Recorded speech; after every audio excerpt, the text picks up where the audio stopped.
Assalamualaikum warahmatullahi wabarakatuh. Hai teman-teman, welcome to my YouTube channel. Kali ini aku bakal bahas bab 11, yaitu bab penghindaran pajak dan pengelakan pajak. Apa itu penghindaran pajak dan pengelakan pajak? Dan bedanya penghindaran dan pengelakan itu apa sih? Oke, ayo kita bahas. Oke, sebelumnya kenalan dulu ya. Nama aku Kailila Divana Mustika. Oke, yang pertama ada latar belakang. Yang pertama ada penghindaran pajak atau tax avoidance. Penghindaran pajak muncul sebagai respons dari wajib pajak terhadap sistem perpajakan yang kompleks dan tarif pajak yang dianggap tinggi. Beban pajak yang tinggi, kurangnya pengawasan dan penegakan hukum, dan motivasi untuk memaksimalkan keuntungan. Dan yang kedua ada pengelakan pajak atau tax evasion. Tax evasion merupakan tindakan ilegal yang dilakukan oleh wajib pajak untuk menghindari pembayaran pajak yang seharusnya dibayar. Kurangnya integritas wajib pajak, lemahnya pengawasan dan penegakan hukum, dan kesenjangan sosial dan ketidakpercayaan terhadap pemerintah. Oke, sekarang kita masuk ke inti materinya. Materi yang pertama yaitu penghindaran pajak atau tax avoidance. Tax avoidance adalah upaya untuk meminimalkan beban pajak secara ilegal dengan memanfaatkan celah dalam peraturan perpajakan suatu negara. Dan dasar hukumnya ada di Undang-Undang Nomor 6 Tahun 1983 tentang Ketentuan Umum dan Tata Cara Perpajakan. Nah, terus contoh dari praktik tax avoidance itu ada apa aja sih? Oke, di sini aku bakal kasih tahu 5. Yang pertama ada pemberian hibah secara tidak wajar. Lalu yang kedua ada rekayasa hutang. Yang ketiga ada penggunaan tarif PPh atau pajak penghasilan yang tidak semestinya. Yang keempat ada pemberian fasilitas tidak sesuai. Dan yang terakhir yaitu strategi melalui pemilihan bentuk dan kegiatan usaha. Nah, sekarang kita lanjut ke metode penghindaran pajak yang sah. Yang pertama, ada memanfaatkan pengurangan pajak. Dan yang kedua, ada memanfaatkan struktur bisnis yang efektif. Lalu yang ketiga, memanfaatkan pajak bilateral. Dan yang terakhir, mengoptimalkan biaya operasional. Lalu, resiko penghindaran pajak itu ada apa aja sih? Walaupun penghindaran pajak itu legal, tetapi tetap ada resikonya ya teman-teman. Resiko yang pertama yaitu sanksi pajak. Resiko yang kedua, kerusakan reputasi. Dan resiko yang ketiga, kehilangan kepercayaan. Nah, sekarang kita masuk ke bagian dampak positif dan negatifnya. Pertama, kita bahas dampak positifnya dulu. Dampak positif yang pertama yaitu mendorong reformasi regulasi perpajakan. Dampak positif yang kedua, memacu kreativitas dalam perencanaan keuangan.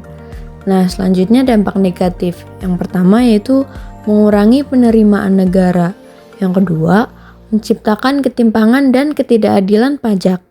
Dan yang terakhir, merusak moral kepatuhan wajib pajak lainnya. Nah, sekarang kita masuk ke pembahasan pengelakan pajak atau tax evasion.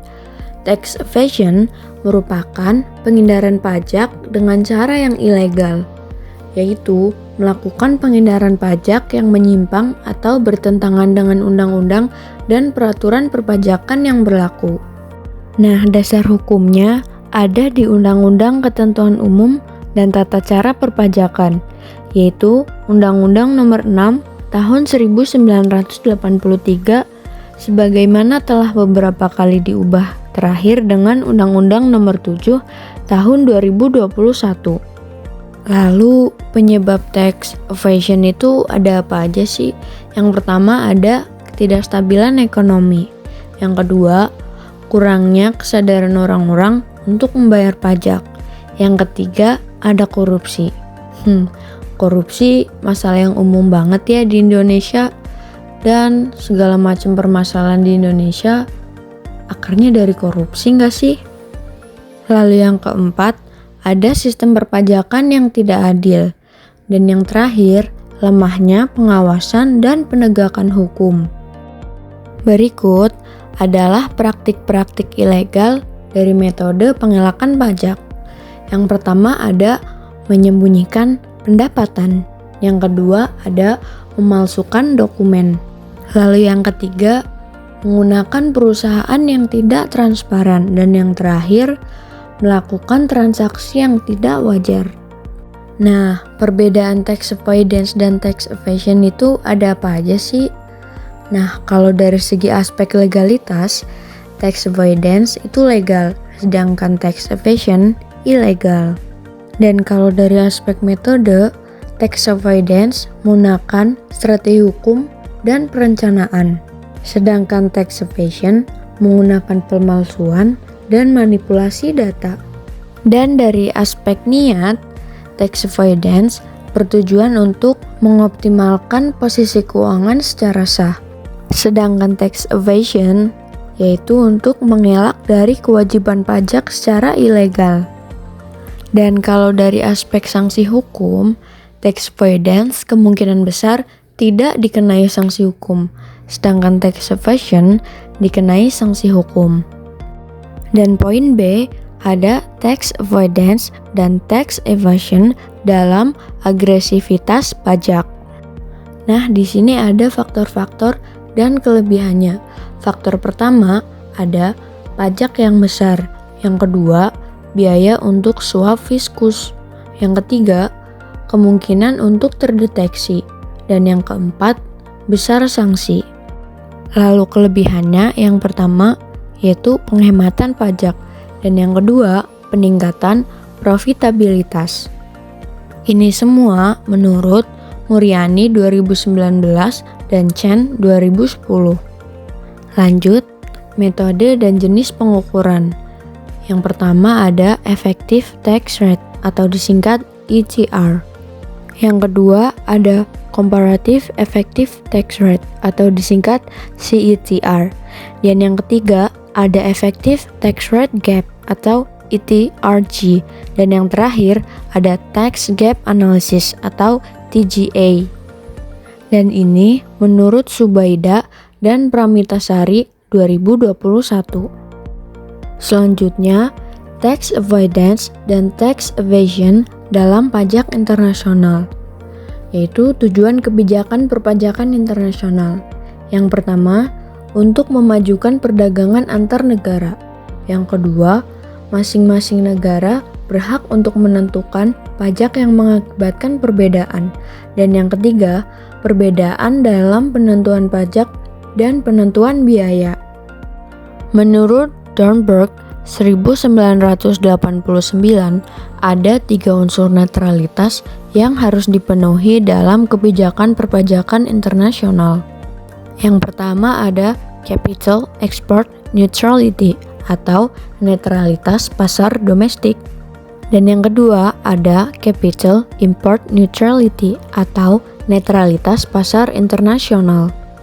Dan yang ketiga ada national neutrality atau netralitas nasional. Nah, yang terakhir kesimpulannya nih teman-teman. Jadi, kesimpulannya yaitu pengelakan pajak atau tax evasion merupakan tindakan ilegal yang dilakukan oleh wajib pajak, baik individu maupun perusahaan, dengan cara memanipulasi laba kena pajak untuk menghindari pembayaran pajak. Praktik ini melanggar undang-undang perpajakan dan dapat dilakukan dengan berbagai cara, seperti ketidaktahuan atau ignorance, kesalahan atau error, kealpaan atau negligence, dan kesalahpahaman atau misunderstanding. Apabila terdapat indikasi pengelakan pajak, Direktorat Jenderal Pajak berhak melakukan pemeriksaan pajak dan memberikan sanksi administratif maupun pidana kepada pelaku sesuai dengan ketentuan hukum yang berlaku. Oleh karena itu, penting bagi wajib pajak untuk memahami peraturan perpajakan secara benar dan memenuhi kewajiban perpajakan secara transparan dan jujur. Nah, belajarnya udah selesai nih teman-teman. Semoga penjelasan yang aku jelasin tadi bermanfaat buat teman-teman semua ya. Aku ada sedikit kata-kata hari ini nih teman-teman. If there is to be change, there must be movement. Life is not as beautiful as motivational words, because motivation without action is only an illusion. Action is key. By taking the right and consistent action, we can create significant change in our life.